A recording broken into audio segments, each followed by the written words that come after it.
You're listening to Neurodivergent Mates.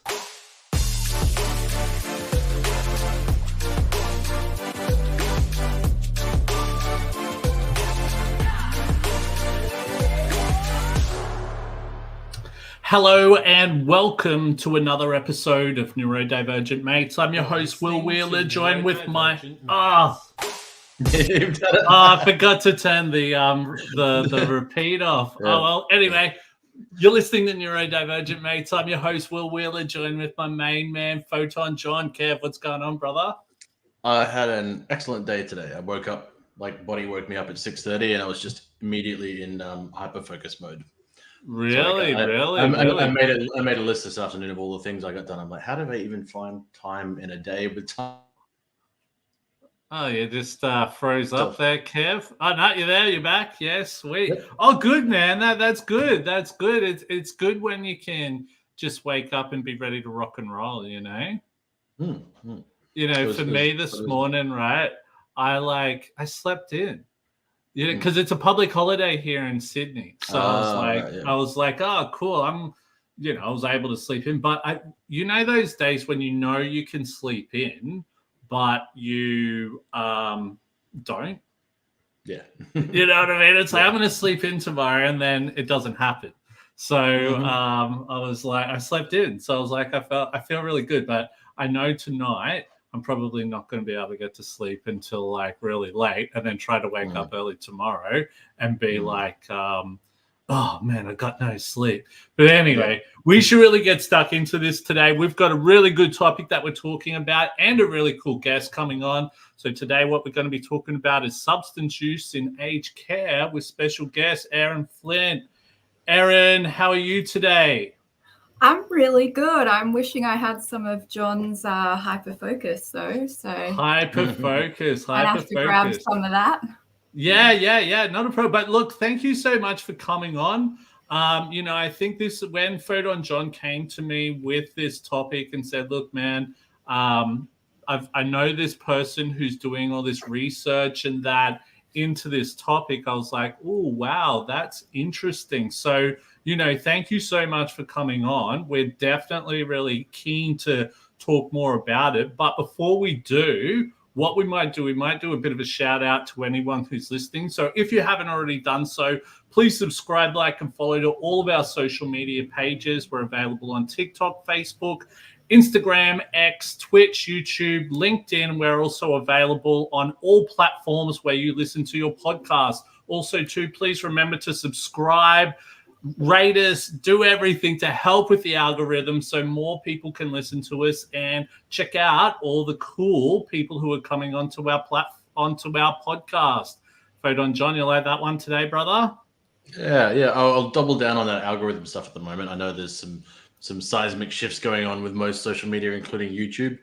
So it really does help when people actually interact with the video rather than just watch it. But obviously, thank you for watching. Yeah, totally. Hey, also too, and before I forget this, Photon John, it's our 50th episode, everyone. Awesome. It's our 50th episode. Every time. 50. Cool. Yeah. I thought it was only 49 last week, but because we had to remove one for some reason, it was showing that. Yeah. So we're actually this is our 50th episode. So wow. Congratulations, Photon John. Erin, congratulations for being our 50th person on. I wish I did have a wine with me right now. We probably celebrate. Should have. Yeah, we probably should have. Little party hat. I wish I could have, if anyone from StreamYard who we do all this through is listening right now, I wish we could have buttons that you could press that shoot off things across the stage or make noises or something like that. But also too, for all of our listeners as well, we've got our sponsor, Neurodiversity Academy. So if you want to check out more of what's going on with the podcast or what we're doing with Neurodiversity Academy, please check us out at neurodiversityacademy.com. Also too, just a little bit of a shout out before we get started. Warning, some discussions may be triggering. If you need help, please reach out to a loved one or call emergency services. we are not doctors. This is a space for sharing experiences and strategies. Actually, it must have cut off. I probably needed to add a little bit more there, but you get what I'm saying there. Also, to any listeners we have, please ask any questions through the comments there while we're on the live platform. Nice, man. That was a lot. That was a lot to get through there, right, man? But yeah, I did all right. Hey, all right, cool. But we better get on to the main person, Erin. So thank you so much for coming on. But please share with us a little bit about yourself. We'd love to hear about it. So firstly, it's such an honor to be here. As I was saying before, I feel like a little fish in a big pond. And when I was asked to do this, I was like, me? Like who? This girl? And so I really am so honored to be here. About myself, I'm 35. I am a cat mum to a 16-year-old boy. Very spoiled 16-year-old cat boy. I study social work. So I'm in my final year of a Bachelor of Social Work, and I'm doing my honours, which is what this project is, which is why it feels so weird, because it's such a little project, but it's so big to me. And you know what? And I do want to say a few things right now. You said I was surprised when you asked me to come onto the podcast. And I think the best thing about getting people like yourself is that you're real. This is the type of people we want on. Yeah, exactly. You're real. You live this, you live and breathe it. And I think that's what makes a lot of our guests so awesome. For sure. So definitely having real people on and sharing those experiences. Plus, also too, with the work you're doing there and all the research work, this is important work. So, being able for our listeners to be able to hear what you're doing, from your perspective, especially based on the research, that's key. For sure. So no, thank you so much. But in saying that, tell us a little bit about your research. We'd love to hear about it. Yeah, okay. So I'll kind of take you back. I guess I like to tell people why I'm doing this. And I started working in aged care 2006, I think it was.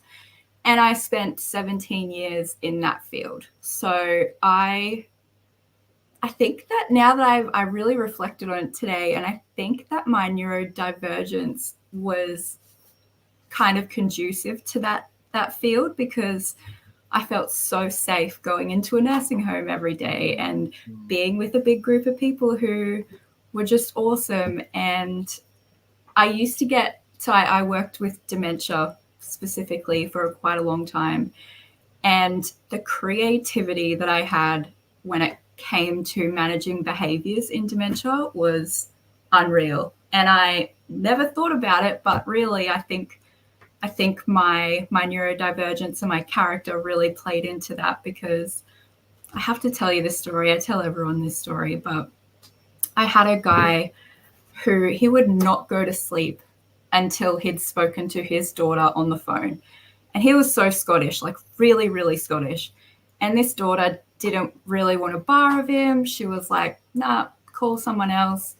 So every night I would run to another cottage, get on the phone and pretend to be his daughter in the worst Scottish accent you've ever heard in your life. But if I didn't do that, he wouldn't go to sleep and he'd be dosed up on sleeping pills and all sorts. So I don't know, it was a cute little reflection today. I thought, yeah, I was so creative with that stuff. Like so anyway, spent a long time in aged care, loved it, couldn't get away from it, but I had kind of dreams to do more, and you can't really grow in aged care unless you take the nursing route, and I didn't want to, / I'd also had a bit of lived experience with substance use myself, and that made things difficult. I had some charges that were associated with that substance use from a long time ago. Mm. And it made it really difficult for me to kind of move forward in life and get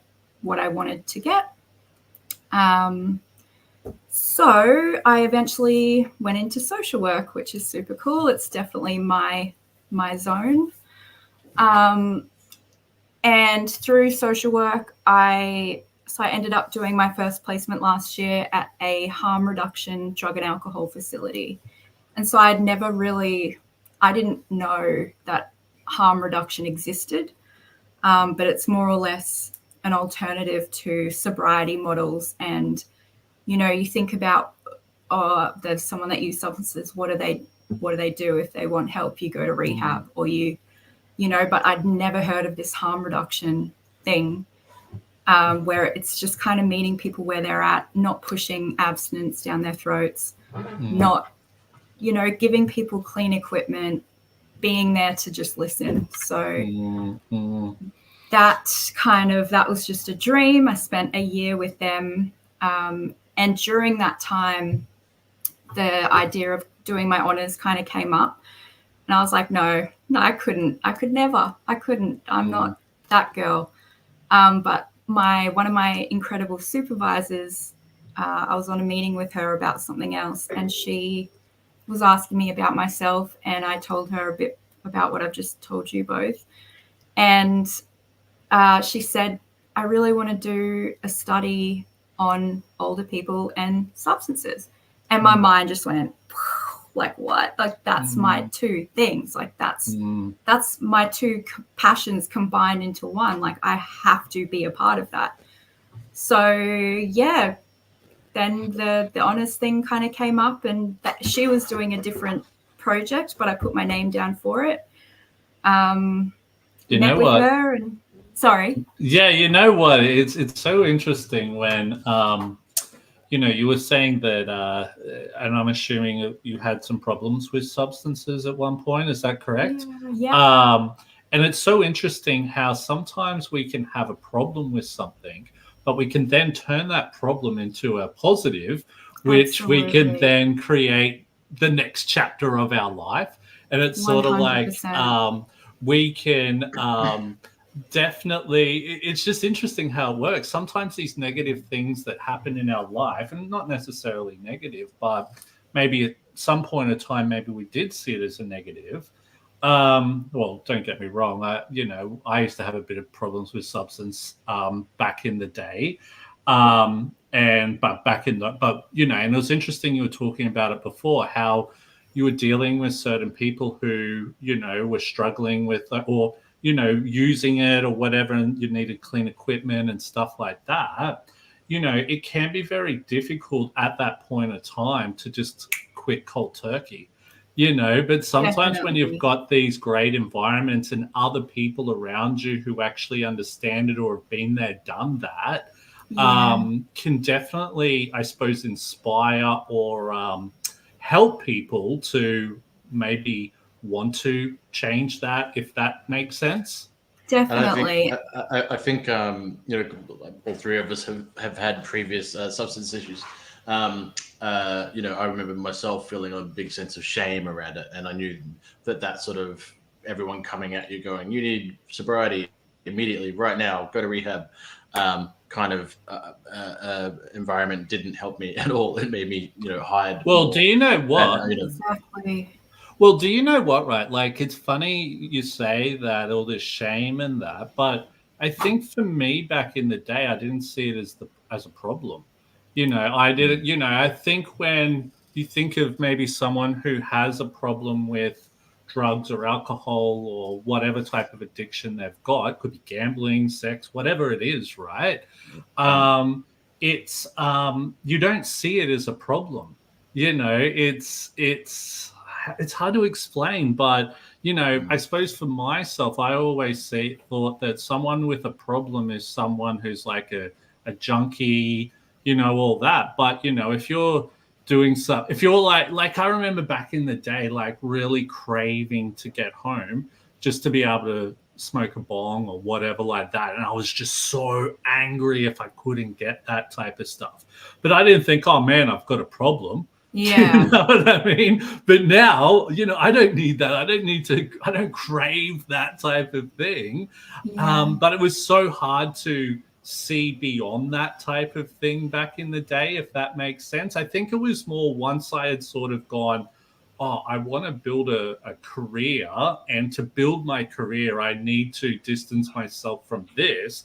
Then I saw how much of a problem it was, if that makes sense. I think also like defining what a problem is for someone, I think that's a lot of the time that is the problem, is that like society is so quick to label what is and isn't a problem, and what defines, and there is a question coming up, I hope that you ask it because it's real good, but just what defines it being a problem, and like, does the person think it's that, does society think it's that, who's actually saying no, this is a big problem, like it's yeah.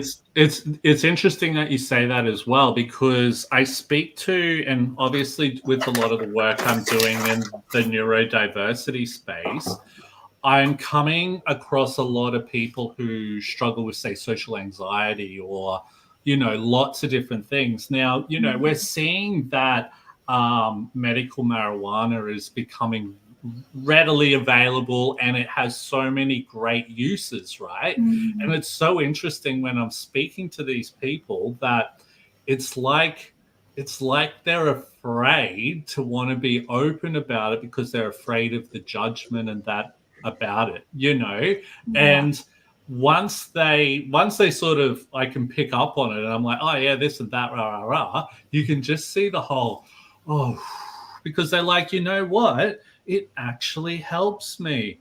And I feel not ashamed, but I feel like, it helps me, and that's good, but it's hard to explain that to people sometimes. I think that's tied to the stigma that's kind of put onto any substance use, drug use. And I think, and the illegality of it as well, like it just, which came with decades of propaganda. Exactly. But like, just like, even though it's legal now to be prescribed it's still got that tarnished reputation of an illegal drug that we shouldn't be having, so it's societal's expectations and the way that people talk about things that go, oh no, like I brought it up to my mum the other week. She's got really bad tremors and she's taking all these medications, and I went, what about THC? Like, would you consider that? She's like, oh no, can't do that. And I was like, yeah. Okay. It's actually, it was interesting. The person I was speaking to was telling me about tremors and stuff, and they were telling me that, like, they still got tremors and that, but it's calmed it so much more than what it used to, and if something can work for you, why not? Definitely take the stigma out of it. Totally. Anyway, we should move on. Great conversation, by the way. So how common is substance use in aged care? Yeah, so I'll preface this with two things. The first one is that I only did a very small study for my research project. So hard to say, but also the data that's out there. So the data that I kind of drew on in my literature review, it's all government data. So what we found was that ages in the age cohort of 50s, 60s, and 70s, they're most likely to drink daily right now, which shocked me. But in this data, in this stuff, kind of, it comes up from census data. It comes from the National Drug Strategy household data. They're not capturing the people that are institutionalized, so in jail, in hospital, homeless. They're not capturing residential aged care. That, like, it's just a small margin type of thing, and they're basing everything off that small margin type of thing. Definitely. But if that's saying that there is an increase and we're not capturing all of these populations that do, it's pretty inherent that substance use goes hand in hand with some people that go to jail, with some people that are homeless. Like, how many more are out there, you know? Like, so it was same with illicit drugs. The ages 50 and over, it has significantly risen from 2001. The percentage of people in those age cohorts that are, and again, it's self-reported data. Do And people feel comfortable? Yes. Is that generational at all? Is it, you know, like as the 60s generation ages and then the 70s generation? That's what I've found in the research that I've kind of been looking at, is that it's the baby boomer generation. I mean, they're hitting that age now where they're starting to and I mean, I can't generalize, right? Like, I don't want to generalize and say, oh, all the baby boomers get drugs. But it's something that is more common in that generation, and nursing homes just aren't prepared for it. So that was kind of how I do you know what you know what else was interesting? You said this just before, that like from ages 50 through to, I forget what age you said, but there can be big drinking problems and stuff like that, or excessive drinking. And you know, I remember some of my parents' friends, when they got to retirement age and all of that, they had moved to certain places, and you know, their marriages split up because, and I found it was more probably the husbands rather than the wives, that they were just drinking all the time. You know, did it come down to boredom, or I don't know. Yeah. You know, but you know what else I sort of found as well with a lot of these people? Oh, I'm going to retire. I've got nothing to do. What I might do for a hobby, I might start making my own beer, or I might. Do you know what I mean? Exactly. I think about my parents who have 3 to 4 gins every night. They love a gin. They just love it. And if, from what I've discovered, if they were to go into a home tomorrow, I wouldn't do that to them. But if they did, that depending on their resources, how much money they've put into the home, which home it is, what the management says, what the staff says, can they have it in their room? Can they have a bottle of Jack in their room? Probably not. It's probably going to be locked in the nurse's station and divvied out to you. So that's yeah, I'm getting ahead of myself. No, but it's interesting because let's say for example, I'm a way older gentleman, and for a long time I've been drinking and all of that. Now I need to go into aged care because maybe I've got dementia or something like that. You know, it's almost like they're going to go into withdrawals. Do you know what I mean? 100%. It's like cold talking. It's cold 100%. Turkey, sorry. You know, so that can also be a problem within itself, because now or even say the nurses in there are fighting against someone who needs that, if that makes sense. And they don't have the skills to be, first of all, telling someone just to stop to get into a facility.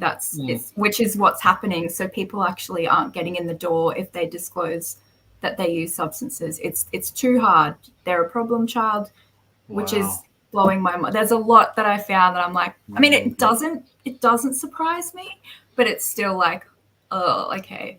But and then it's probably being put back onto the families then, because it might be like, oh, we can't get dad into the aged care facility here, so he's going to have to go live with Kev, and then Kev's like, oh man, you know, I don't have the time to be looking after dad, and you know what I mean? Or they end up homeless. Like, there's so many.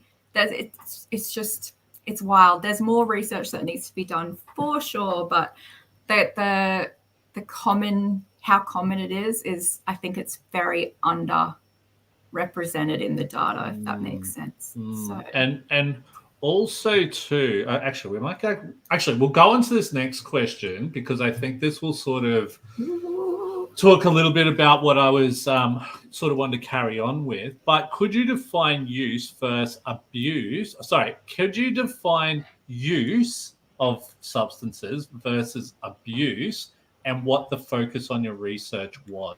So obviously there's a difference. So use might be like, man, I need to use it because I need it to live. And then, abuse is obviously, using too much of that type of thing. But can you clarify that a little bit more?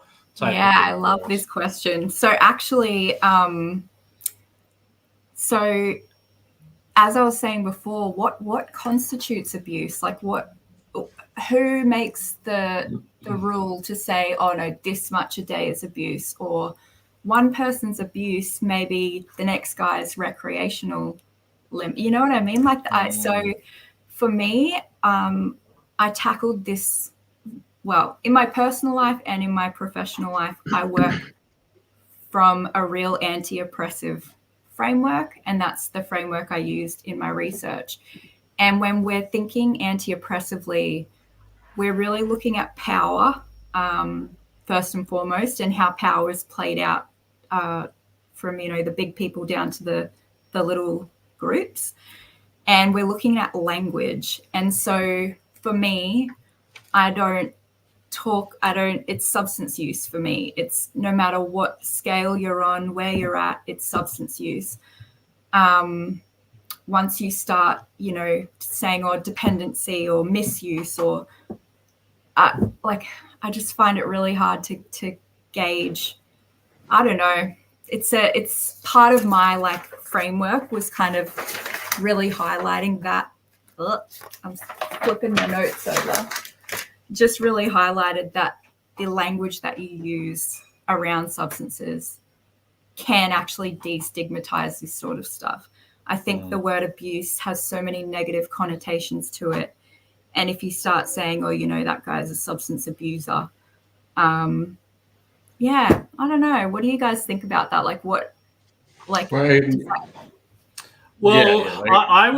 I would say it would be not that it's, I don't know. It's hard because we're not in your shoes. Totally. Do you know what I mean? We're not. Totally.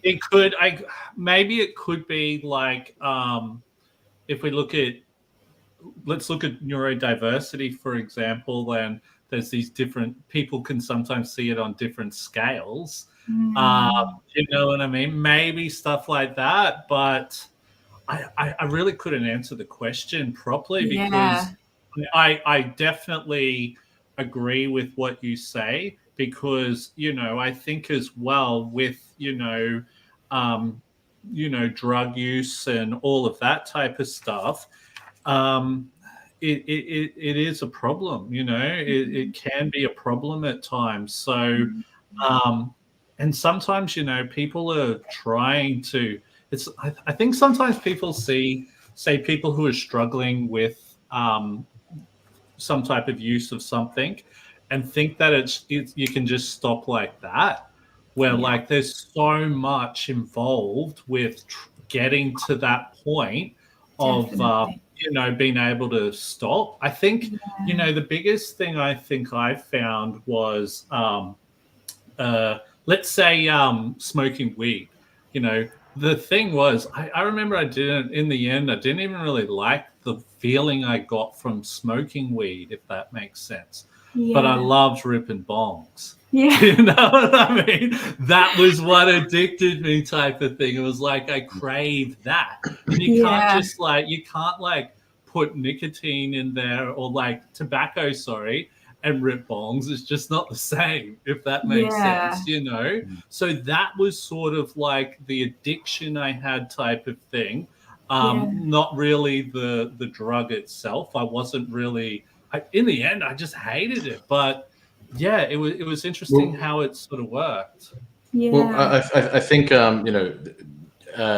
obviously there are drugs, personally being a former user of intravenous drugs, heroin and whatnot, where this doesn't apply. But I view it a lot of the time like poison. It's something that isn't poison can become poison depending on the dosage, the regularity, or the amount. So I think I think use becomes a sliding scale that's much more useful than going, well, past this point, it's now abuse, and all the negative connotations that come along with throwing that word at someone when you might actually be wrong about where they're at on their own personal level. They might be entirely functional.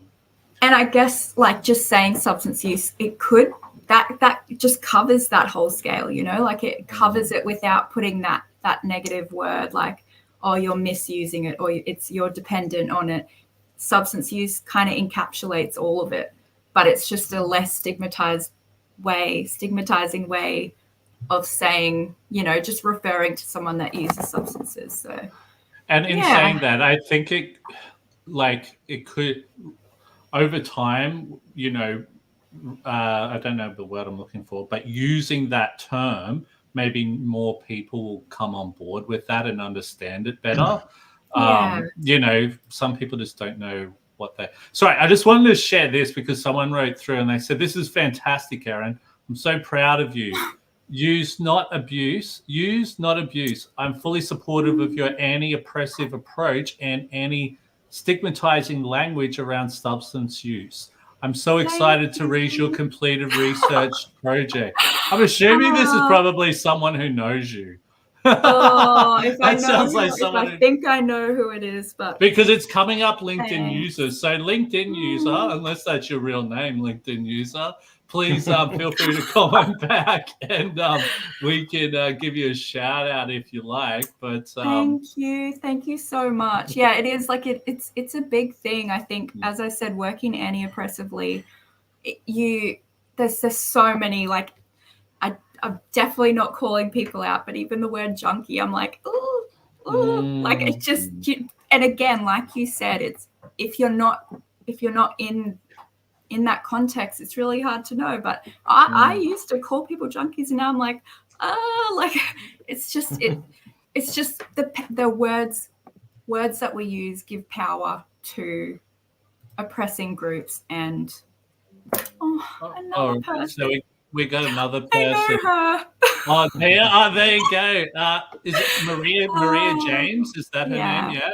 It's about choice and control and dignity of risk, self-determination, and being person-centered. 100%. Awesome. Thank you so 100%. Much for the comment there.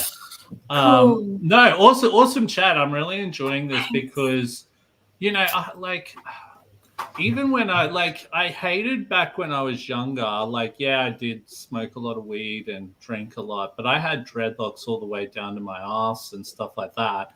And people, well, they assumed correctly that they assumed I had a drug problem, and I did at that point. But I hate how that sometimes is referred to as that person's got a problem. Do you know what I mean? But definitely. Like we're seeing, and you know what as well, right? Like when I first went to Amsterdam, obviously weed and a lot of other stuff is legal there.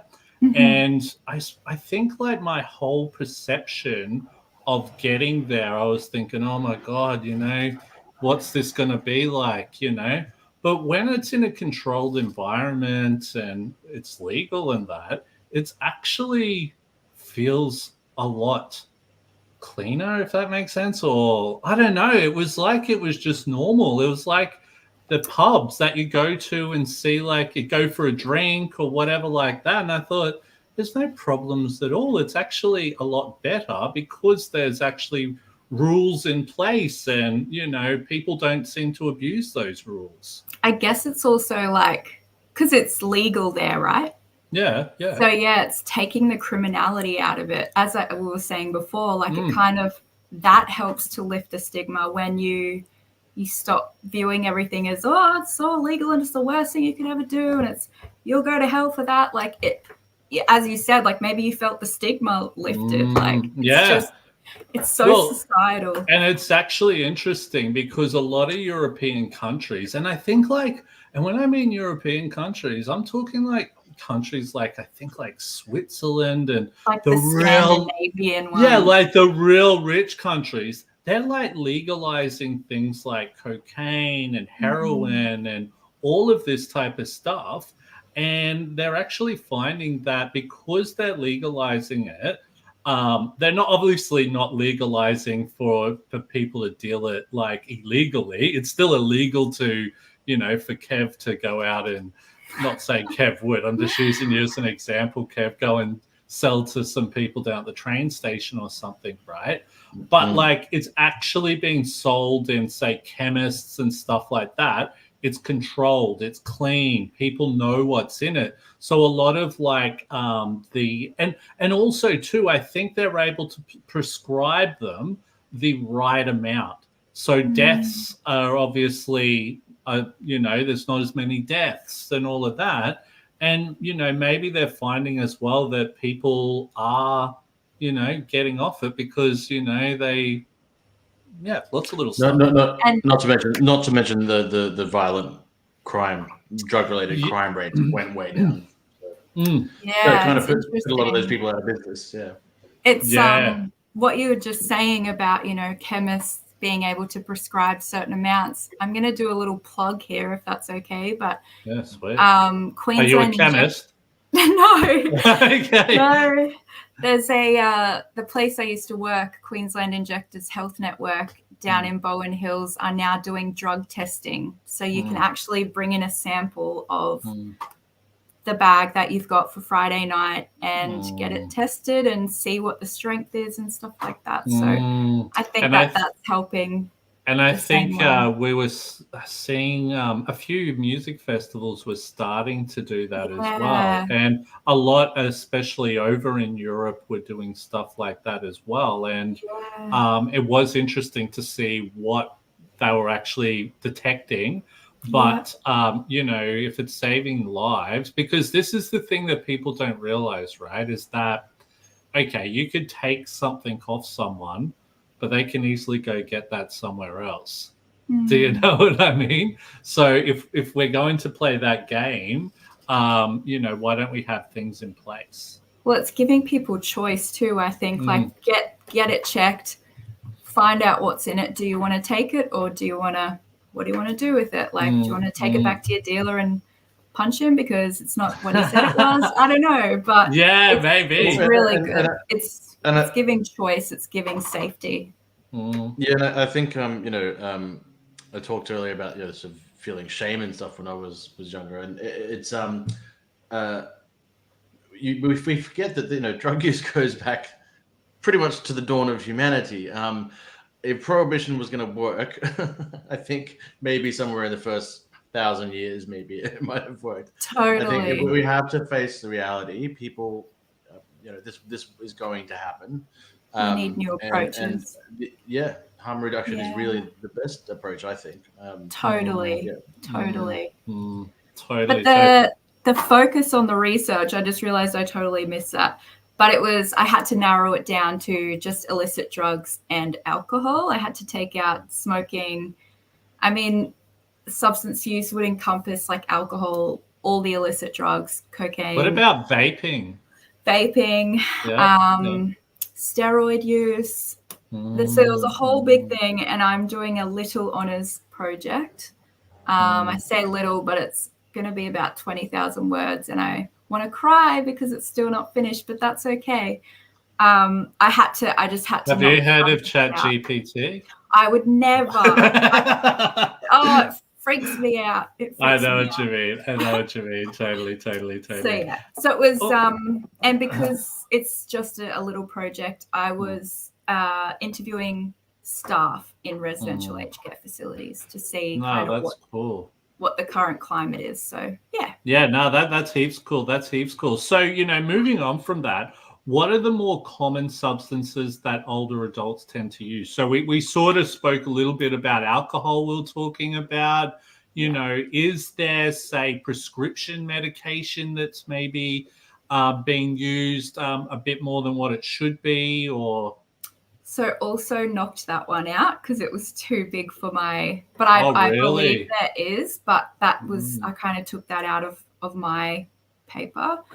But in the data, again, it's self-reported. We don't know if I'm smoking DMT. Can you smoke DMT? I think you can. If I'm on DMT 5 days a week, I'm not going to report on my National Drug Strategy household survey that I'm taking DMT every night. So we've just got to remember that the data, it leaves a lot to be It's hard to get like an exact imagined. answer. Absolutely. But typically, from what I found, marijuana and alcohol are the top for people in older age cohorts. But there's also so I've used a lot of information from a great organization called AVIL, and they did a paper a few years ago, and it outlined that there's actually a really big community of people over 50 who are using either opiates or on like prescribed opioid substitution therapy. So there are cohorts out there that are going through this, but again, not necessarily picked up in mainstream data. And in my research, what I found was that it was all alcohol pretty much. So I had one participant out of 6 who told me that there's a guy that tries to keep bringing a bong into the nursing home, which I love. I was like, go him.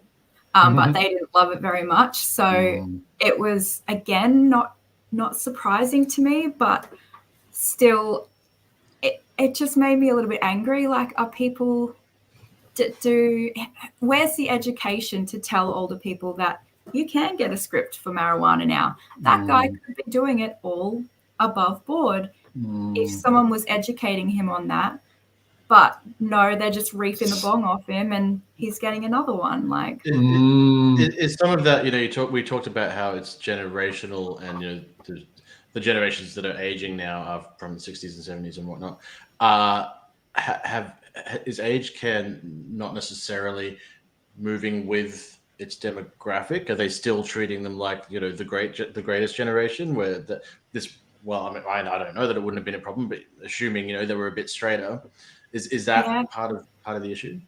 Absolutely, I believe so. So interestingly, so nursing homes are typically run on a biomedical model. So, and the ageist idea of society is that you start to get older, you don't have any quality of life left, so you go into a nursing home, people look after you, you've got everything you need there, that's all.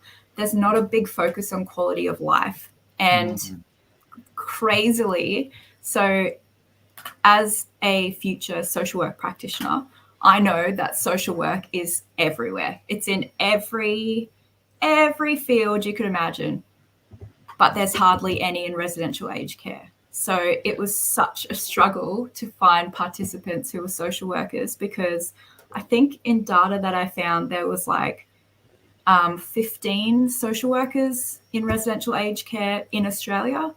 And I mean, this is a career that is advocating for the people they're working with. They are empowering them. They're fully supportive of autonomy and choice. They are completely worried about the psychosocial concerns of a person, yet they are nowhere to be seen in residential aged care facilities. So I think that ageism plays into that. I think that the paternalism of aged care facilities, and you come in here, you go by our rules. It's not really like a home. It's more of like a institution. Absolutely. You come in here, you follow our rules. If you drink too much, sorry, but you can't come in. Crazy. It's a giant share house. I mean, it's tricky, but we've got to make. I was going to say a hostel, but like when I lived in hostels, man, that was free flowing with everything. Exactly. Maybe that's what we need. It's super interesting. We say hostels, jokingly, but older people still want to have a good time. They're there with a bunch of people their age, and some of the restrictions I've seen, and admittedly I don't have a lot of experience, but in aged care, I would not.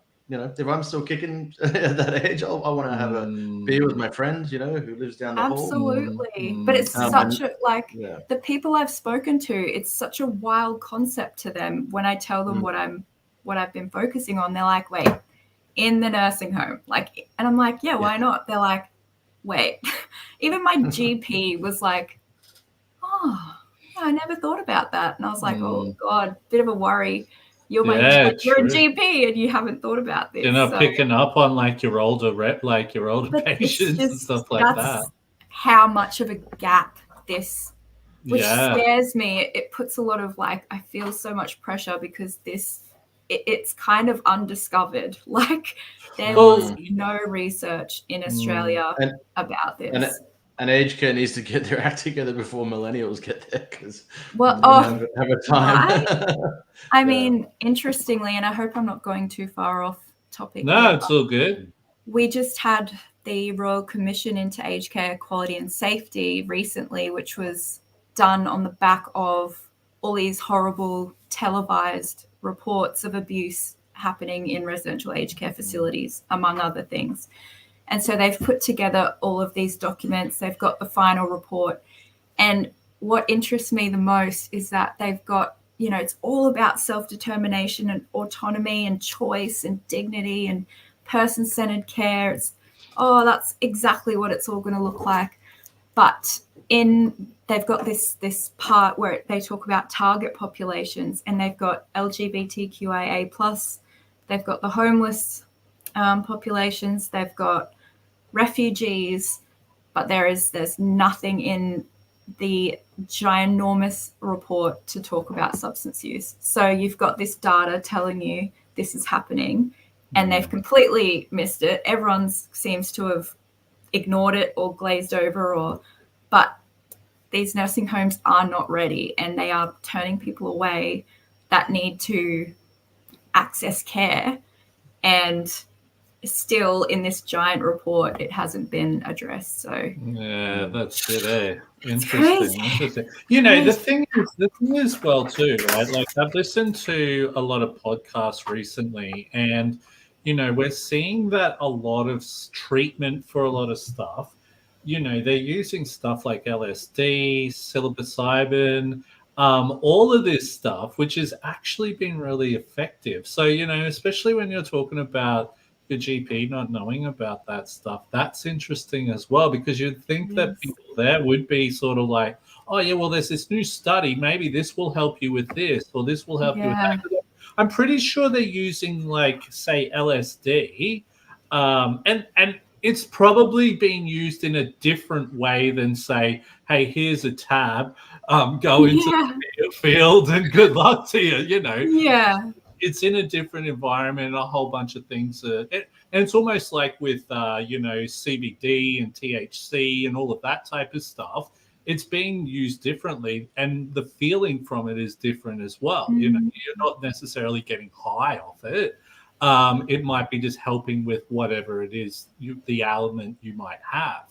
So, especially with how, a lot of research, or, when I mean research, I mean tests with, say, psilocybin and LSD, obviously this is going to be stuff that we're going to be using in the future. So, and look, this is the thing as well. I think a lot of people forget that a lot of drugs that, let's say people use recreationally type of thing, those were originally drugs that were used to be helping people. Yeah. Cocaine, for example, dentists used to be using that to numb people's, gums and all of that type of stuff. Speed, I'm pretty sure, used to be given to housewives to help them be more motivated and stuff like that. Ecstasy used to be given to pilots in, I think, the Vietnam War to because, hey, Kev, well, I'm not sure if you know, Erin, but Kev, did you ever watch like Roger Ramjet? Do you remember that card? Did he would take his protein pill?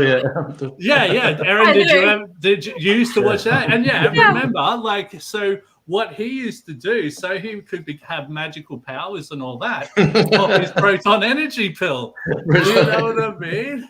And that like Popeye with his spinach? Was that really spinach? Yeah, well, what the hell was that? I have no idea. My whole life is suddenly making sense through the lens of the cartoons that I grew up on.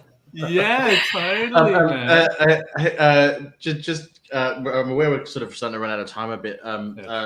I would really like to get to the one question we have around neurodivergence specifically. Okay, yeah. Where? Let me just. Yeah. Okay, yeah. Flip it over.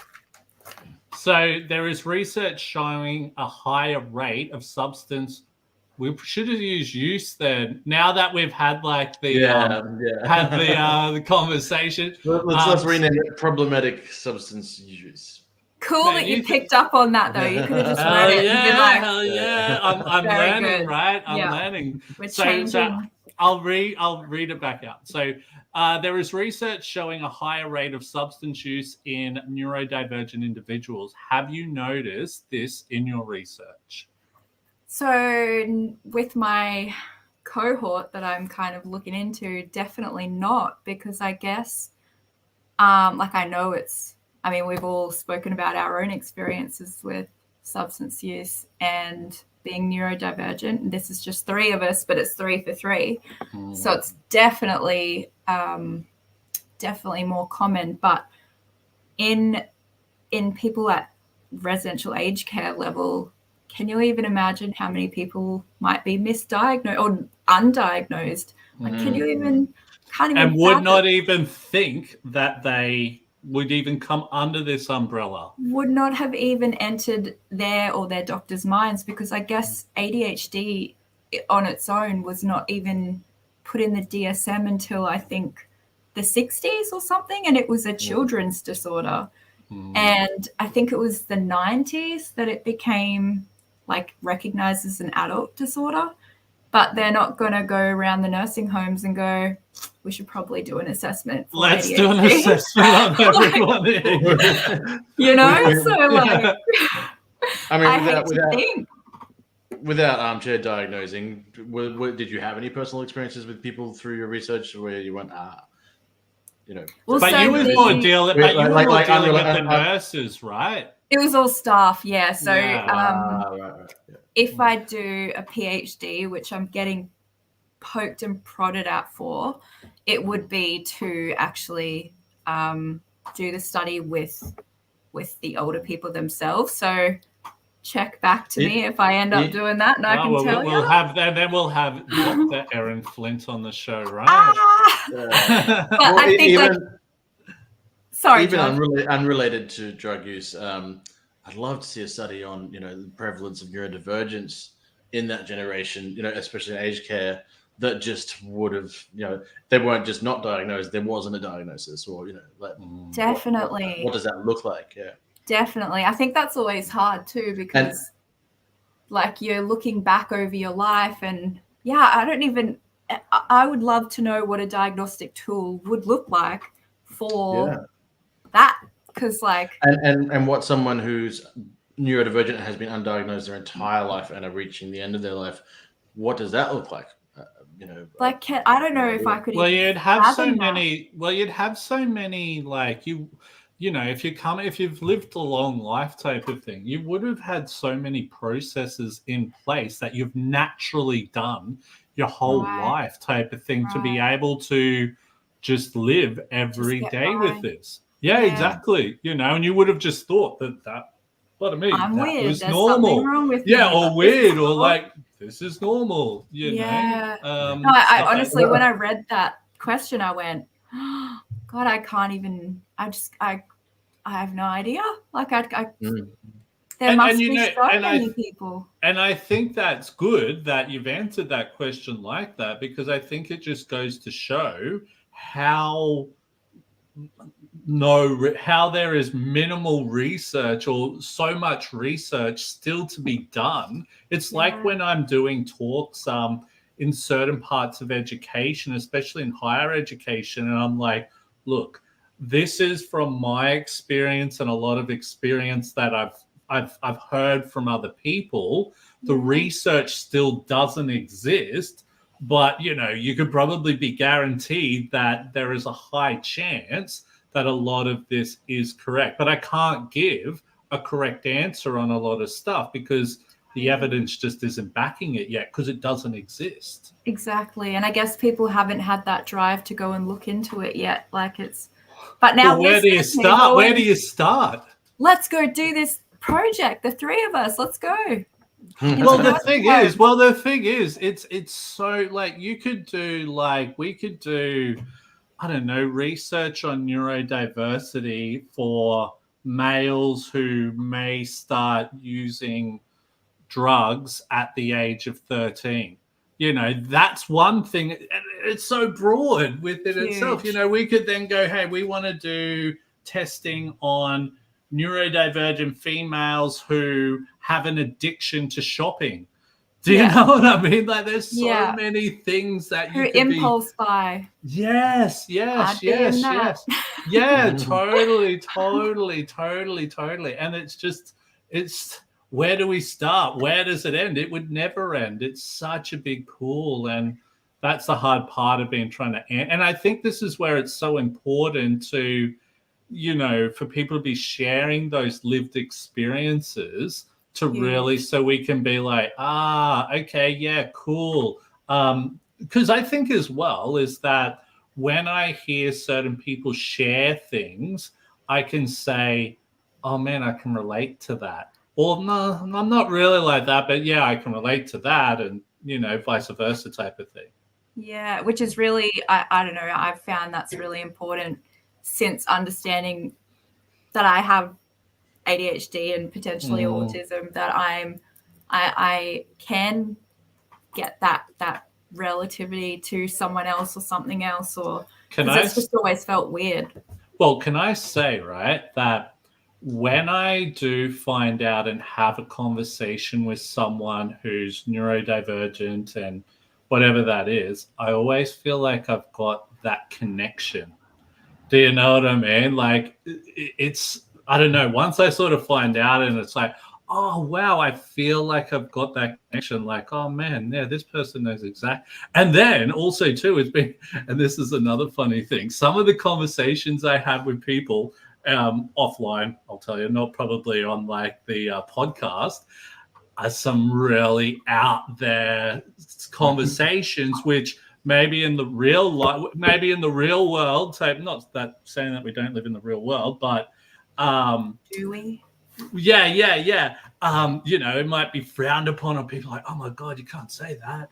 Or like, but then we sort of get and we're like, yeah, man, totally. You know what I mean? You just feel like you can be more open. I don't know. That's just either that, or we just say some things about, oh man, do you ever experience X? And you're a typical person looks at you like you've just spoken another language. Then like, what are you talking about? When you identify a neurodivergent person in the room, go, have you ever experienced X? And they're like, yes, instant connection. Totally. All right, we might just get one more question in. What are some things? Okay, let's go with this one, and then we'll finish it off.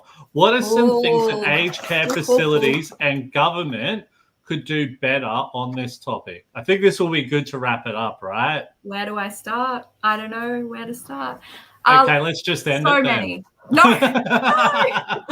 So many things. So many. I think before I talk about government and aged care facilities, I think as a society we need to start doing better. I think, and that's why it's really cool that we've had this conversation tonight. I hope that it does get out there to people. I think the conversations that you have and the way that discourse is kind of spread around society, I think that we have to change the conversation about older people, not just, at the end of their lives and ready to go and don't have any quality of life. We need to change that. We need to change the stigma around the use of substances, because when you've got people who use substances, they get stigmatized. When you've got older people, they get stigmatized. When you've got older people who use substances, that's a double banger, and they're getting extra stigmatized and discriminated against. So conversations, I think that from a government level, like I said, the Royal Commission into Aged Care Quality and Safety didn't even bring up substances one time in all of the reports they've done, which blows my mind. So I think something at that level, because facilities don't listen to that sort of stuff anyway. They're going to do what they want to do.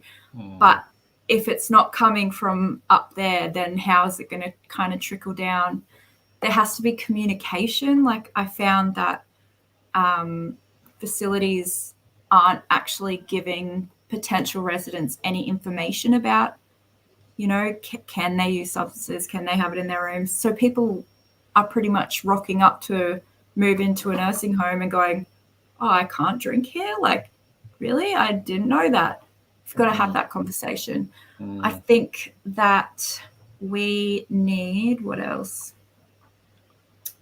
I think that the facilities need to just take accountability and go, look, we've got all of these new standards that we've got to work to. We've got new frameworks. The new Aged Care Act is coming. It's all about resident rights and dignity. It's about actually taking stock of what that looks like and not going, oh, you just have the right to a shelter or food. Like you have the right to make your own choices. And look, there's some things around that. Like, sorry, if we just throw a very quick butt in there. You know, provided it's not a problem, obviously, but why should they not have the right to have a bit of fun? Why does that need to be, you know? There'd be like some kind of like risk management or something around that where, you know, you kind of meet them halfway, because I do get it. Yeah. There is rules, but also we need more social workers in aged care. I will end on that. Okay, yeah, nice. I like that. But Erin, thank you so much for coming on. You feel a lot more relaxed now? So much. It might be the Ativan that I took. Maybe. No, you guys were awesome. I'm so honored. But you probably see how we're just chilled and it's just a conversation, right? It's I want to come back next week. Yeah, well, we've got a few people in the line, but yeah, we could probably get some more people back. When you're further down the road with the research, absolutely, you know. I'll do the 100th anniversary episode. Yeah, okay, yeah, maybe you would have completed your PhD by then, you know. And that should be cool. But you know what? If anyone wants to contact you or get in touch with you with the great work you're doing, where's the best place to contact you? I would say LinkedIn is probably the best place. Yeah, cool. So just Erin Flint. I think you're connected with me. Yeah, I think you're connected with me. If you have a look in the LinkedIn title there that we've got up on LinkedIn at the moment, you should be able to connect with Erin there. So yeah, definitely connect with Erin. Sorry, I think someone. Hang on. I think we got your friend.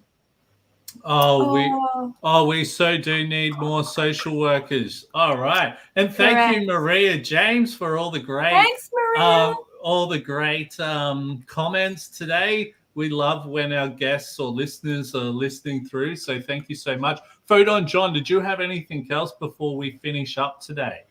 Thank you very much, Erin, for coming on. And it was a little nerve-wracking, but that was a really, really interesting topic. I'm keen to see what you did. I hope that I did it justice. I hope that I didn't get my 3,000 words of notes out, but but you guys helped. You facilitated a great combo.